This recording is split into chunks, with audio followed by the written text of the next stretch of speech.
ამერიკის შეერთებული შტატების პრეზიდენტმა დონალდ ტრამპმა თეთრ სახლში უმასპინძლა უკრაინის პრეზიდენტს ვოლოდიმირ ზელენსკის და ასევე ევროპელ ლიდერებს, სადაც განიხილეს უკრაინაში სხვადასხვა გზა თუ როგორ შეიძლება დასრულდეს ეს ომი, რომელმაც დაიწყო რუსეთმა უკრაინის წინააღმდეგ. ამავდროულად კი სოციალურ ქსელში გავრცელდა ფოტო, რომელიც თითქოს არის გადაღებული თეთრ სახლში, თუ როგორ ელოდებოდნენ ევროპელი ლიდერები ვოლოდიმირ ზელენსკისა და დონალდ ტრამპის შეხვედრის დასრულებას, თუმცა სოციალურ ქსელში პლატფორმა X-ზე რომელიც ილონ მასკს ეკუთვნის, როგორც ხედავთ, მონიშნული არის უკვე, რომ ეს არის AI ფოტო, ანუ ხელოვნური ინტელექტის საშუალებით დამუშავებული ფოტო. თუმცა მიუხედავად ამისა, ძალიან ვირუსულად გავრცელდა ეს სურათი და სოციალური ქსელის ქართულ სეგმენტშიც შემოაღწია და ბევრი ადამიანი შეცდომაში შევიდა ამ ფოტოს გამო. არც ერთ ღია წყაროში არ იძებნება ასეთი ფოტო, რომელიც გავრცელდა სოციალურ ქსელში.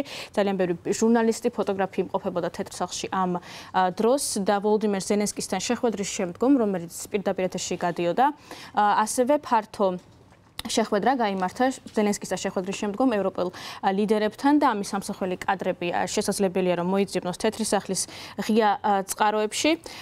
ის რომ ეს არის AI ფოტო, ანუ ხელოვნური ინტელექტით დამუშავებული ფოტო, შეგვიძლია რამდენიმე მითითებით, მინიშნებით მივხვდეთ. პირველ რიგში, უპირველეს ყოვლისა, რაც უმეტესობამ დაინახა, ვინც აღნიშნა რომ ეს არის AI, ეს არის საფრანგეთის პრეზიდენტის ემანუელ მაკრონის ფიგურა, რომელიც უნდა ყოფილიყო თითქოს რომ ეს არის ემანუელ მაკრონი. მას 4 ფეხი აქვს ამ ფოტოზე, მის გვერდით უნდა იჯდეს კონკრეტული ადამიანი, ლიდერი, თუმცა არ ჩანს საერთოდ და შაბეშტილება რჩება, რომ მას აქვს 4 ფეხი და ასევე ქალი, რომელიც თითქოს უნდა იყოს ურსულა ფონ დერ ლაიანი, ევროკომისიის პრეზიდენტი, საერთოდ არ გამოიყურება ვიზუალურად როგორც ევროკომისიის პრეზიდენტი და მას იმ დღეს ღია წყაროებში თუ მოუძებნით ფოტოებს, დავინახავთ, რომ საერთოდ სულ სხვა ფერის სამოსიეცვა და არ ეცვა კაბა, არამედ შავი შარვალი.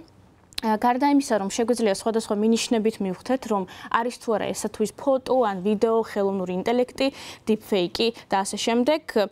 თუ ეს არის რთული, ამისათვის არსებობს გადაწყვეტილება. ერთ-ერთი არის პლატფორმა AI or not, რომელიც შეამოწმებს ფოტოს, აუდიო მასალას, ვიდეოს. რამდენად არის შანსი, რომ მასში არის გამოყენებული ხელოვნური ინტელექტი და ის პროცენტულად დათვლის მითების დეტექტორმა, ფაქტების გადამოწმებულმა, სწორედ ასე გადაამოწმა ინფორმაცია და ფოტოზე AI or not ამ პლატფორმამ დაასკვნა, რომ 90%-ის შემთხვევაში ეს არის ხელოვნური ინტელექტით დამუშავებული ფოტო. BBC-მაც გადაამოწმა ეს ინფორმაცია და აღნიშნა, რომ ეს არის AI გენერირებული ფოტო, თუმცა მათი ცნობით ძალიან ვირუსულად გავრცელდა ეს ფოტო.